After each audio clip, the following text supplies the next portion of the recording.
Nah, operasi Trikora dan Dwikora sangatlah penting bagi sejarah nasional Indonesia. Kenapa? Karena kedua operasi ini, yakni Trikora dan Dwikora, sangatlah berperan dan memiliki dampak yang sangat signifikan terhadap pertahanan negara. Pada tahun 1961, Presiden Soekarno mengumumkan Operasi Trikora atau Tri Komando Rakyat. Tujuan operasi ini yaitu untuk mengembalikan Irian Barat yang dikuasai oleh Belanda ke dalam wilayah kedaulatan Republik Indonesia.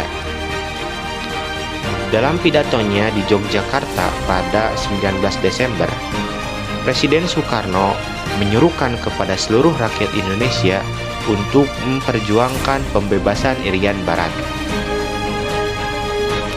Trikora memiliki 3 perintah utama. Pertama, menggagalkan pembentukan negara boneka oleh Belanda. Kedua, mengibarkan bendera merah putih di Irian Barat. Ketiga, mempersiapkan mobilisasi umum untuk mempertahankan kemerdekaan. Operasi Trikora bukan hanya sekedar aksi militer. Operasi ini adalah simbol dari tekad dan persatuan bangsa Indonesia. Pada tanggal 31 Desember tahun 1962, Operasi Trikora berhasil mengakhiri kekuasaan Belanda di Irian Barat. Dan pada tahun 1963, wilayah Irian Barat secara resmi kembali menjadi bagian dari NKRI. Namun, tantangan tidak hanya berhenti sampai di situ. Tepatnya pada tahun 1964, muncullah Negara Federasi Malaysia atau Negara Persatuan Malaysia, yang mana oleh Soekarno tepatnya pada saat itu dianggap sebagai neokolonialisme dari Inggris. Nah, Presiden Soekarno merespon hal tersebut dengan meluncurkan Operasi Dwikora. Dwikora atau Dwi Komando Rakyat memiliki 2 komando utama. Pertama, memobilisasi militer dan rakyat Indonesia untuk siap menghadapi agresi.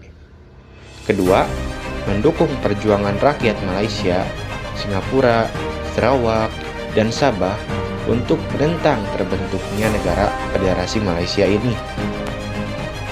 Pada 30 Januari tahun 1963, Indonesia menunjukkan sikap penolakan terhadap pembentukan negara Federasi Malaysia dengan menarik duta besar Indonesia dari Malaysia. Lalu, sikap ini kemudian diperkuat dengan keputusan Indonesia yang keluar dari Perserikatan Bangsa-Bangsa atau PBB pada 30 Januari tahun 1965 sebagai protes terhadap penerimaan Malaysia yang menjadi anggota tidak tetap Dewan Keamanan PBB. Konfrontasi yang dikenal dengan Ganyang Malaysia ini terus berlangsung hingga pada akhirnya kedua negara sepakat menandatangani perjanjian damai pada 11 Agustus 1966. Namun, Operasi Dwikora berakhir tanpa berhasil mencapai tujuannya.